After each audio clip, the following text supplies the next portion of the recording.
Alright guys, so I'm filming you on the Insta360. Unbelievable camera. Well, this is unbelievable, it's pretty good. Hopefully the low light will come through in this low light scenario here. It's just before dusk. And what I really appreciate the most about this camera is a 1/4-20 thread mount. Boy, do I wish GoPro had that.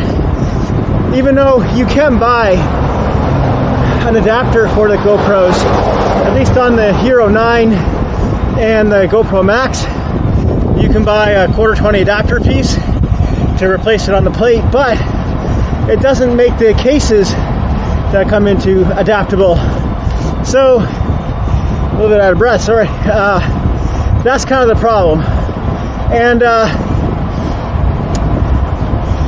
the way the weight distribution is on this little one, on this Insta360, it's just a much better piece.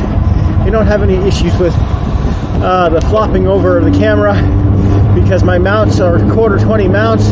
They're sturdy. They're meant as little tripod ones, so that's a really good thing. So see what that low light looks like as we're filming here at dusk. The sun has set, you know, a good distance from the house. You can also see some of that stabilization that's going on. The camera is mounted to the handlebars, so on a bit of an extension arm, not a huge one. The extension arm is one that has some mobility to it, so it can change the relative position.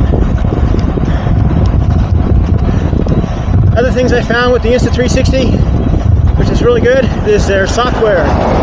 People talk about their software and they say how integrated and good it is. I have to agree, it is quite good. Although I do download onto my iPad and to my iPhone to edit the footage, but it is a battery suck, so you better have that thing plugged in if you're going to do that. So, but very fast on the iPad Pro to render and to edit the 3D footage. I really like the way that GoPro has their apps for taking footage and making it into great little stories. Perfect for Instagram and for Facebook and such. You can do it really quick. And I like the music selections a lot from the GoPro app. So anyway, the reason I say all that stuff is because once you edit and export the Insta360 files to MP4 files, you're certainly able to utilize the GoPro software to help make those videos. So that's cool. I really like that feature. So you can get kind of the GoPro colors and the cine effects and that type of stuff, not necessarily having to utilize it on a GoPro in and of itself.